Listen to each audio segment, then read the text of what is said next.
Hi all, welcome to Leads academy smart plus app. എല്ലാവരെയും ഒരിക്കൽ കൂടി ഒരു പുതിയൊരു ഇംഗ്ലീഷ് ക്ലാസ്സിലേക്ക് ഞാൻ സ്വാഗതം ചെയ്യുകയാണ്. നമ്മൾ ഇന്ന് പഠിക്കാൻ പോകുന്നത് ആറാമത്തെ ചാപ്റ്റർ, അതായത് നമ്മുടെ സെക്കൻഡ് ബോഡിയുടെ മൂന്നാമത്തെ ചാപ്റ്റർ ആയ blow in the wind. Blow in the wind എന്ന് പറയുന്ന ബ്യൂട്ടിഫുൾ ആയ പോയമാണ് നമുക്ക് ഇന്നത്തെ ദിവസം പഠിക്കുന്നത്. നമുക്കറിയാം, ഒരു സെക്കൻഡ് മൊഡ്യൂൾ ഫ്രെയിംസ്, ഫിലിംസുമായിട്ട് ബന്ധപ്പെട്ട കാര്യങ്ങളെ കുറിച്ചാണ് പഠിക്കുന്നത്. അപ്പൊ ഇതില് ഒരു ഫിലിം സോങ് പോലെ ഒരു ഫേമസ് ആയ ഒരു സോങ് ആണ് നമുക്ക് പഠിക്കാനുള്ളത്. Blow in the wind, written by Bob Dylan. Okay, Bob ഡൈലിന്റെ ഏറ്റവും വളരെ പ്രശസ്തമായ, ഇന്നും ഏറ്റവും കൂടുതൽ റെലവന്റ് ആയ, ഇന്നും പലപ്പോഴും പല കാര്യങ്ങൾക്കും നമ്മൾ റിപ്പീറ്റ് ചെയ്ത് കേൾക്കുന്ന ഒരു സോങ് ആണ് blow in the wind, written by Bob ഡൈലിൻ.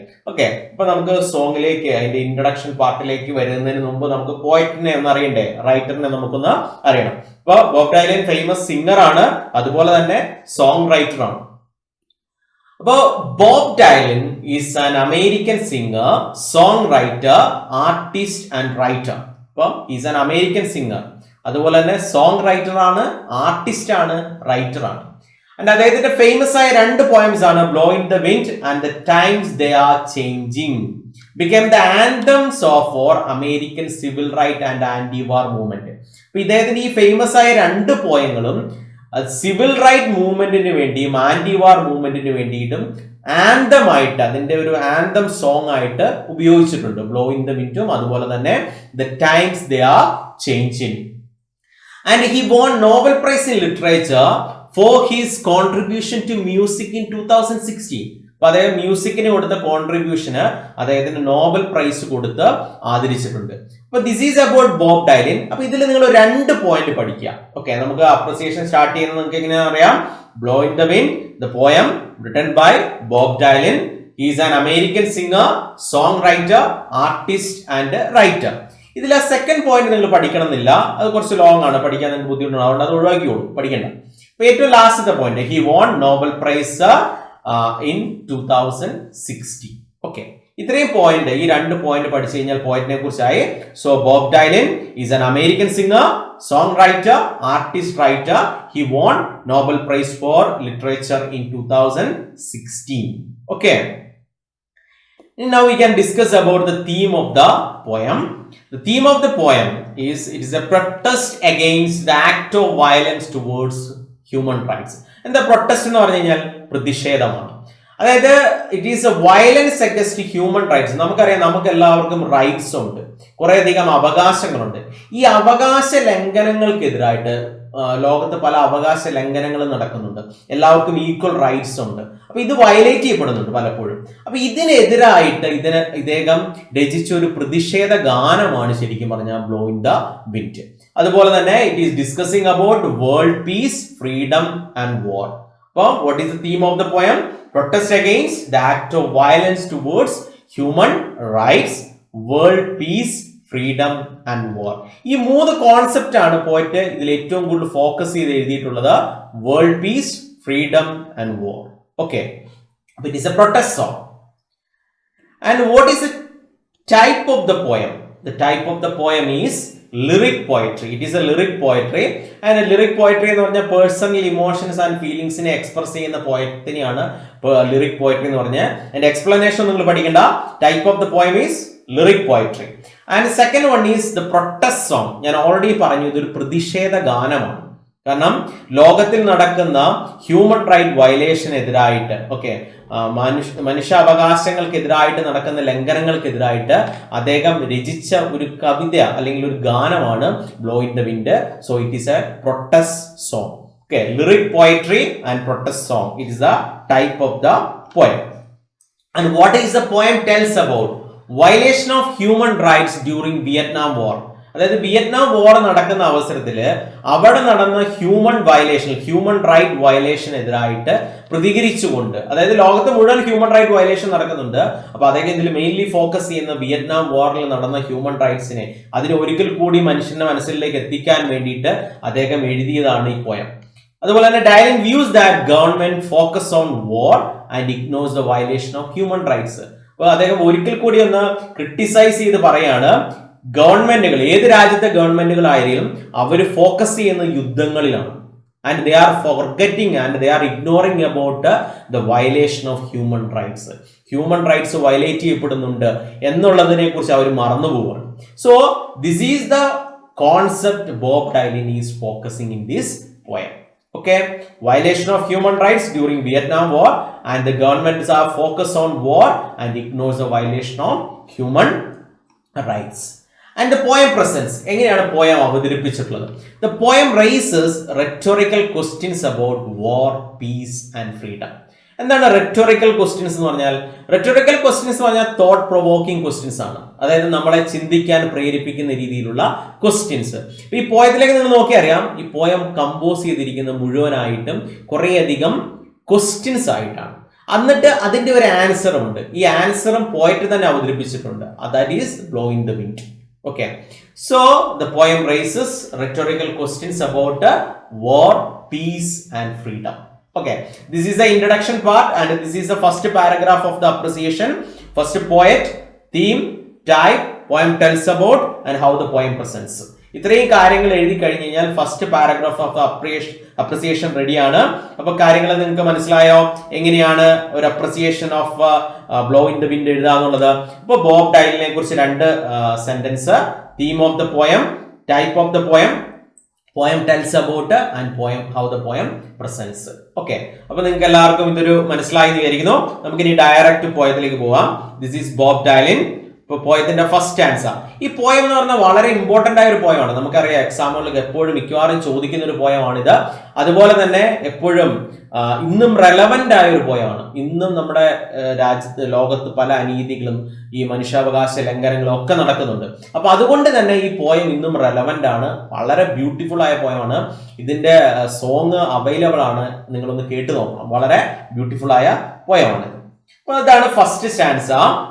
How many roads must a man walk down before you call him a man? How many seas must a white dove sail before she sleeps in the sand? Yes, and how many times must the cannonball fly before they are forever banned? അപ്പോൾ ഇത് വളരെ important poem ആയതുകൊണ്ടും ഓരോ ലൈൻസിലും വളരെയധികം layers വരുന്നതുകൊണ്ടും ഞാൻ ഓരോ line by line ആയിട്ട് നിങ്ങൾക്ക് എക്സ്പ്ലെയിൻ ചെയ്തു തരാം. അപ്പൊ നിങ്ങൾക്ക് ഇത് ഈസിലി മനസ്സിലാവും. But how many roads must a man walk down before you call him a man? Okay, ഇതാണ് ഫസ്റ്റത്തെ ലൈൻ. അപ്പോൾ how many roads must a man walk down before you call him a man? അപ്പൊ എത്ര വഴി നടന്നാലാണ്, എത്ര റോഡുകളിലൂടെ നടന്നാലാണ്, എത്ര ദൂരം സഞ്ചരിച്ചാലാണ് ഒരു മനുഷ്യനെ നിങ്ങൾ മനുഷ്യനായിട്ട് വിളിക്കുക എന്നുള്ളതാണ്. അപ്പൊ എന്ന് പറഞ്ഞു കഴിഞ്ഞാൽ ഇവിടെ ലൈഫ് എക്സ്പീരിയൻസിനെ കുറിച്ചാണ് പറയുന്നത്. എത്ര ലൈഫ് എക്സ്പീരിയൻസ് അച്ചീവ് ചെയ്താലാണ് ഒരു മനുഷ്യനെ നമ്മൾ പൂർണ്ണമായ ഒരു മനുഷ്യൻ എന്ന് വിളിക്കാൻ പറ്റുക, ഒരു മാൻ എന്ന് വിളിക്കാൻ. ഇവിടെ ലൈഫ് എക്സ്പീരിയൻസ് വേണം. ആ ലൈഫ് എക്സ്പീരിയൻസ് അച്ചീവ് ചെയ്യുന്ന ഒരാളാണ് എന്താ പറയുക, എക്സ്പീരിയൻസ്ഡ് പേഴ്സൺ അല്ലെങ്കിൽ എക്സ്പീരിയൻസ്ഡ് മാൻ എന്ന് നമുക്ക് പറയാൻ പറ്റുക. ഈ ഒരു കോൺസെപ്റ്റ് മാത്രമല്ല പോയിട്ട് ഇവിടെ അവതരിപ്പിക്കുന്നത്. നമുക്ക് അതിന്റെ എക്സ്പ്ലനേഷൻ നോക്കാം. In the beginning of the line the poet questions about life experience of a person. Life എക്സ്പീരിയൻസിനെ കുറിച്ചാണ് പറയുന്നത്. How much life experience a person has to suffer in order to be called a man. അപ്പൊ അതൊരു ആളെ, ഒരു മനുഷ്യനെന്ന് വിളിക്കാൻ എത്ര എക്സ്പീരിയൻസ്, എത്ര ലൈഫ് എക്സ്പീരിയൻസ് അയാൾ അച്ചീവ് ചെയ്യേണ്ടതുണ്ട്. That is too much the society is demanding. The society is demand from a person. ഇത് വേറെ 2 റെഫറൻസുകളൂടെ ഇതിൽ വരുന്നുണ്ട്. അത് ഒന്നാമത്തത് സിവിൽ റൈറ്റ് മാർച്ചാണ്. സൗത്ത് അമേരിക്കയിൽ 1960 നടന്ന സിവിൽ റൈറ്റ് മാർച്ച് ആണ് ഈ ഒരു ലൈനിൽ ഏറ്റവും കൂടുതൽ ഫോക്കസ് ചെയ്യുന്നത്. നിങ്ങൾക്കറിയാമോ സിവിൽ റൈറ്റ് മാർച്ച് എന്തിനു വേണ്ടിയിട്ടാണ് നടന്നതെന്ന്?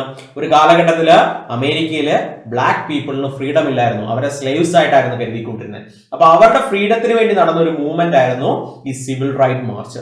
ഇതിനെയാണ് പോയിട്ട് ഇവിടെ അവതരിപ്പിക്കുന്നത്. How many roads must a man walk before you call him a man? And how many steps must be taken the blacks to get equal rights in the America? അപ്പൊ അത് തന്നെയാണ് പോയിട്ട് ചോദിക്കുന്നത്.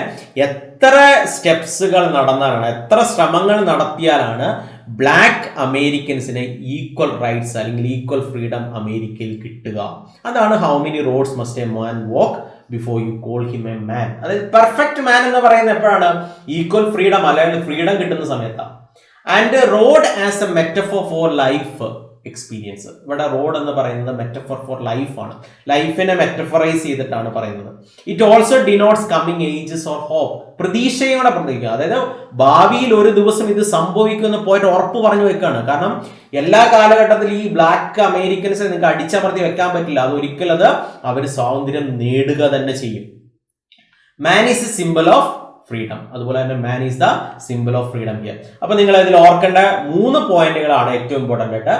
ലൈഫ് എക്സ്പീരിയൻസിനെ കുറിച്ച് പറഞ്ഞു, അതുപോലെ തന്നെ civil right march in America, പിന്നെ road is the metaphor for life, sorry 1 more point, man is a symbol of freedom. ഈ 4 പോയിന്റുകളാണ് ഈ ഒരു 2 ലൈനിൽ നിങ്ങൾ ഓർത്തിരിക്കേണ്ടത്. ഞാൻ ഓൾറെഡി പറഞ്ഞു ഈ പോയതിൽ കുറെ അധികം ലെയേഴ്സ് വരുന്നുണ്ട്. അതുകൊണ്ട് നിങ്ങൾ ഈ 4 പോയിന്റ് ആയിട്ട് ഈ 2 ലൈൻസിനെ ഓർത്ത് വെക്കുക. അടുത്തത്, how many seas must a white dove sail before she sleeps in the sand. Okay, അതിൽ പിക്ചറൈസ് ചെയ്തിട്ടുണ്ട് കറക്റ്റായിട്ട്. How many seas must a white dove sail before she sleeps in the sand. നമുക്കറിയാം white dove എന്ന് പറയുന്നത് എന്തിന്റെ simple ആണ്? Okay, എന്തിന്റെ സിമ്പിളാ? Okay, piece, സമാധാനത്തിന്റെ സിമ്പിളാണ്.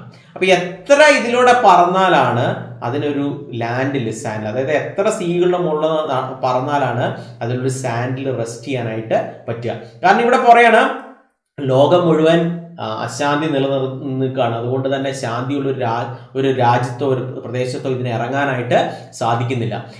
How many seas must a white dove sail before she sleeps in the sand. അപ്പൊ ഇതില് പിക്ചേഴ്സ് നിങ്ങൾ കൃത്യമായിട്ട് നോക്കണം. അതില് ഏറ്റവും ലാസ്റ്റ് സൈഡിലായിട്ട് ഒരു പിക്ചർ കൊടുത്തിട്ടുണ്ട്. ആ പിക്ചർ നിങ്ങൾ ഒന്ന് ഓർത്ത് നോക്കുക കേട്ടോ. അതെന്താണെന്ന് ഞാനിപ്പോ പറയാം. How many times the war will be fought before achieving peace. Okay, അപ്പൊ എത്ര യുദ്ധങ്ങൾ നടന്നാലാണ് സമാധാനം നേടാൻ പറ്റുക? To achieve peace and safety the people, the black American will take a long time. അതായത് ബ്ലാക്ക് അമേരിക്കൻസിന് ഈക്വൽ ഫ്രീഡം കിട്ടണമെങ്കിൽ ഇനിയും കുറെ അധികം കാലം കാത്തിരിക്കേണ്ടതായിട്ട് വരും. അതാണ് വൈറ്റ് ഡോ ഇങ്ങനെ സെയിൽ നടക്കുന്നത്. Dylan uses this as a metaphor for life. ഇത് മെറ്റഫർ ഫോർ ലൈഫിനെയാണ് കാണിക്കുന്നത്. അതുപോലെ തന്നെ white dove denote peace, unity and harmony നമുക്കറിയാം. അതുപോലെ തന്നെ വേറെ റെഫറൻസ് കൂടി ഉണ്ട് ഇവിടെ. White dove is flying from Noah's ark. Biblical reference ആണ്. അതായത് ബൈബിളിൽ നമുക്കറിയാം, ക്രിസ്ത്യൻസ് ആയ ആൾക്കാർക്ക് കൃത്യമായിട്ട് അറിയാവുന്ന സ്റ്റോറിയാണത്. അതായത് ഒരു കാലത്ത് ലോകം മുഴുവൻ നശിപ്പിക്കാനായിട്ട് ദൈവം മഴ പെയ്ച്ചു, പ്രളയം ഉണ്ടായി, അങ്ങനെ ലോകം മുഴുവൻ നശിച്ചു. അപ്പൊ ആ സമയത്ത് അതിൽ നിന്ന് രക്ഷ നേടാനായിട്ട് നോഹ ഒരു പെട്ടകം നിർമ്മിക്കുകയും പെട്ടകത്തില് കുറച്ചധികം ആനിമൽസും അതുപോലെ മനുഷ്യന്മാരും രക്ഷപ്പെട്ടു പോവുകയും ചെയ്തു. അപ്പൊ മഴ കുറഞ്ഞതിന് ശേഷം ലാൻഡ് തെളിഞ്ഞു എന്നറിയാൻ വേണ്ടി തന്റെ പെട്ടകത്തിന്റെ വിൻഡോസ് തുറന്ന് അദ്ദേഹം 2 പ്രാവുകളെ പുറത്തേക്ക് പറഞ്ഞു വിടുന്നുണ്ട്. കാരണം അതിങ്ങനെ പറന്ന് നടന്ന് ലാൻഡ് കണ്ടിട്ടുണ്ടെങ്കിൽ അത് അവിടെ പറന്ന് ഇറങ്ങി നിൽക്കും, പിന്നെ തിരിച്ചു വരില്ല. അപ്പൊ അത് ചെക്ക് ചെയ്യാൻ വേണ്ടി വിടുന്നതാണ്. അപ്പൊ അതുപോലെ തന്നെയാണ് ഇവിടെ ഒരു റെഫറൻസ് ആണ്, നോഹാസ് ആർക്കിന്റെ റെഫറൻസ് ഉണ്ട്, ബിബ്ലിക്കൽ റെഫറൻസ് ഉണ്ട്. അപ്പൊ ഈ ഒരു സെക്കൻഡ് സ്റ്റാൻസയില് he is asking to that how many years the black people need to wait for freedom. Okay, and here it is saying about white dove as a symbol of peace and the biblical reference Noah's ark. ഈ 3 പോയിന്റുകൾ നിങ്ങൾ ഇതിൽ ഓർത്തു വെക്കുക. മനസ്സിലായല്ലോ? ഇനി അടുത്തത്, how many times must the cannon ball flies before they are for ever banned. എന്താണ് കനോൺ ബോൾസ്? പീരങ്കിയാണ്.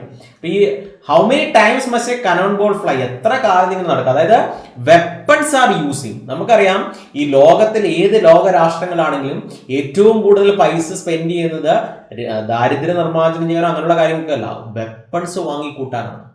ആയുധങ്ങൾ വാങ്ങിക്കൂട്ടാൻ വേണ്ടിയിട്ടാണ് രാജ്യങ്ങളെല്ലാം ഏറ്റവും കൂടുതൽ പൈസ സ്പെൻഡ് ചെയ്യുന്നത്. അപ്പൊ how many times must the cannon ball fly before they are for ever ban. എത്ര യുദ്ധങ്ങൾ നടക്കും ഇത് പൂർണ്ണമായിട്ടൊന്ന് അവസാനിപ്പിക്കാൻ? അപ്പൊ എത്ര ആയുധങ്ങൾ ഉപയോഗിക്കും ഇത് പൂർണ്ണമായിട്ട് ബാൻ ചെയ്യാനായിട്ട്? അപ്പൊ പോയിട്ട് ചോദിക്കുന്ന റെലവന്റ് ക്വസ്റ്റ്യൻ ആണ്.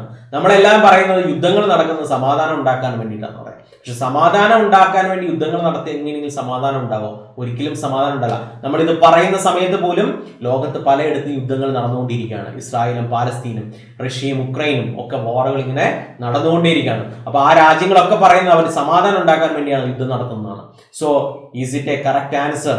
ഓക്കെ, ഒരിക്കലും യുദ്ധത്തിലൂടെ സമാധാനം ഉണ്ടാവില്ല. അപ്പൊ അതുകൊണ്ട് തന്നെയാണ് പോയിട്ട് ചോദിക്കുന്നത്, എന്നാണ് യുദ്ധങ്ങളൊക്കെ അവസാനിക്കുക? How many times the weapons will be used before they might be totally banned? എത്ര കാലം ഈ വെപ്പൺസ് ഇങ്ങനെ യൂസ് ചെയ്യും? Before you realising that effects of war are so many innocent people are died. നമുക്ക് കൃത്യമായിട്ട് അറിയാം എപ്പോഴും യുദ്ധത്തിന്റെ അനന്തരഫലം അനുഭവിക്കുന്നത് സാധാരണക്കാരായ മനുഷ്യരാണ്. അപ്പൊ സാധാരണക്കാരായ മനുഷ്യൻ ഇത് എപ്പോഴും ഡിസ്റ്റർബ് ചെയ്തുകൊണ്ടേയിരിക്കുകയാണ്. അവരാണ് മരിച്ചു വീഴുന്നത് ഓരോ യുദ്ധങ്ങളിൽ. War did not give any peace and safeness in the world. War ഒരിക്കലും സേഫ്നെസ്സോ പീസോ കൊണ്ടുവരില്ല. And war is not the solution of all problems.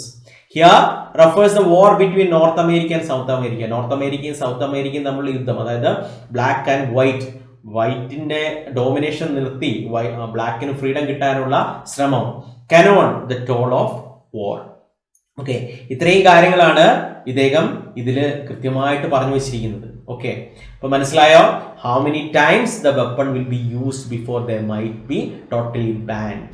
അപ്പൊ നിങ്ങൾ ഓർക്കേണ്ട പോയിന്റ്, എന്നാണ് യുദ്ധങ്ങൾ അവസാനിക്കുക? So when will the war stop? And war is not the solution of all problem.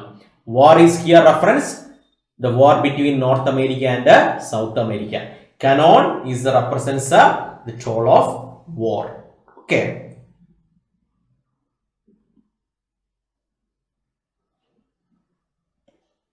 And here the answer is comes. The answer, my friend, is blowing in the wind. The answer is blowing in the wind. Okay, അപ്പോൾ അദ്ദേഹം പറയാണ് ഇതിന്റെ answer എവിടെയുണ്ട്? That is blowing in the wind. That is moving in the wind. That means the answer is around us. അപ്പോൾ പോയിട്ട് ചോദിച്ച ഈ ചോദ്യങ്ങൾക്കൊക്കെ ഉള്ള ഉത്തരം എന്ന് പറയുന്നത് നമുക്ക് ചുറ്റുമുണ്ട്. ആ ഉത്തരം നമ്മൾ കണ്ടെത്തി ഇതിന് സൊല്യൂഷൻ കണ്ടതാണ്. പക്ഷെ ആരും അതിന് തയ്യാറല്ല. So the answer is always around us, but we are not ready to make solution for that. Okay, നമുക്ക് ഒരിക്കലും ഈ യുദ്ധങ്ങൾക്കോ ഈ അനീതികൾക്കെതിരായിട്ട് ഒരിക്കലും ഒരു സൊല്യൂഷൻ നേടാൻ ആഗ്രഹിക്കുന്നില്ല. കാരണം ഇതിൻ്റെയൊക്കെ ആൻസർ, ഇതിൻ്റെയൊക്കെ സൊല്യൂഷൻ നമുക്ക് ചുറ്റുമുണ്ട്. To maintain world peace the answer is still around us. കാരണം the answer is around us. The answer for all the problems are just out there for anyone who is willing to grab them. Okay, കാരണം ആർക്കും വേണമെങ്കിലും ഈ ഒരു solution കണ്ടെത്താം. കാരണം that is always around us. The real problem is that no one is willing to grab the answer. ഇതിന് answer കണ്ടെത്താൻ ആരും ആഗ്രഹിക്കുന്നില്ല. That is always around us, but it is no one is ready to grab that. And ബിൻഡിന് ഇവിടെ allusion to life ആണ്, ലൈഫിനെയാണ് represent ചെയ്യപ്പെടുന്നത്. Okay, അപ്പൊ നിങ്ങൾക്ക് മനസ്സിലായല്ലോ. അത് സിമ്പിൾ ആണ്, പക്ഷെ ഇമ്പോർട്ടൻ്റ് ആയ കുറേ അധികം പോയിന്റ്സുകൾ അതിൽ പറയുന്നുണ്ട്. അപ്പൊ നമുക്ക് ഈ ഫസ്റ്റ് സ്റ്റാൻസയുടെ ക്വസ്റ്റ്യൻസ് ഒന്ന് നോക്കാം. When do you call a man a man? Answer അറിയാമല്ലോ. A man can be called a man only after he has learn his lesson from various experience in life. അതായത് ഒരു മനുഷ്യനെ മനുഷ്യൻ എന്ന് വിളിക്കുന്നത് എപ്പോഴാ? അദ്ദേഹം ലൈഫ് എക്സ്പീരിയൻസിലൂടെ ഒരു റിയൽ പേഴ്സൺ, ലെസൺസ് ഒക്കെ പഠിച്ച് റിയൽ പേഴ്സൺ ആകുന്ന മാത്രമാണ്. How many seas must a white doe sail before she sleeps in the sand? What do these lines imply? Okay, how far should a doe fly before peace is established in the world? Okay, peace establish ചെയ്യുന്നത് എപ്പോഴാണെന്നാണ് ഈ ഒരു second ക്വസ്റ്റ്യനിൽ കൃത്യമായിട്ട് പോയിട്ട് പറയുന്നത്. ഇനി മൂന്നാമത്തെ, pick out the phrase that indicates war. Cannon ball fly ആണ്. Where can one find the answer to the question? The answer are blowing in the wind, which means the answer is known to all and it is everywhere and we must take an initiative to find it out. അപ്പോൾ നമുക്ക് ചുറ്റുമുണ്ടതിന്റെ answer നമുക്ക് എല്ലാവർക്കും അറിയാം. അപ്പൊ ഇത് solution കണ്ടെത്തുക, അതിന് initiative എടുക്കുക എന്നുള്ളതാണ് ഏറ്റവും ഇമ്പോർട്ടൻ്റ് ആയ കാര്യം. ഓക്കെ, അപ്പൊ നിങ്ങൾക്ക് ഇത് മനസ്സിലായോ? ഈസി അല്ലേ? കുറച്ച് കൃത്യമായിട്ട് ഫോക്കസ് ചെയ്താൽ ഇത് ഈസി ആയിട്ട് പഠിക്കാം. ഇമ്പോർട്ടൻറ്റ് പോയമാണ്, അതുകൊണ്ട് തന്നെ നിങ്ങൾ എല്ലാവരും കൃത്യമായിട്ട് പഠിക്കാനായിട്ട് ശ്രമിക്കാം. ഓക്കെ, അപ്പൊ നമുക്ക് ഇതിന്റെ ബാക്കി അടുത്ത ക്ലാസ്സിൽ തുടരുന്നതായിരിക്കും. എല്ലാവരും ഇതൊന്ന് കൃത്യമായിട്ട് പഠിച്ചു വെക്കുക, ഫോക്കസ്ഡ് ആയിട്ട് പഠിക്കുക. ഓക്കെ, നമുക്ക് അപ്പൊ അടുത്ത ക്ലാസ്സിൽ കാണാം. Bye, see U.